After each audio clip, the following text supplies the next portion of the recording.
nandito kami guys, kaso lang sarado. Hindi ko alam kung pwede pa. Tanungin natin si Carl.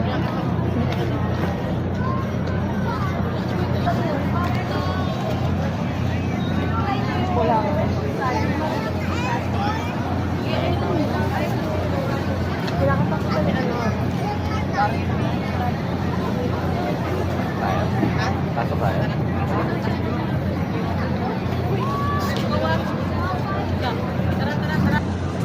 So nandito kami sa likod.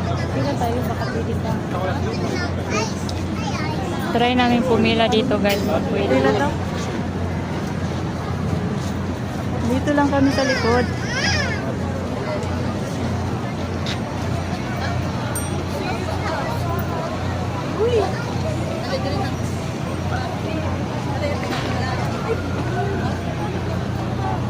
Ay, dito kami sa likod mo. Lumingon ka naman.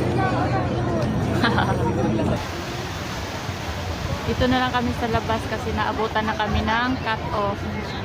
Nagpapahinga.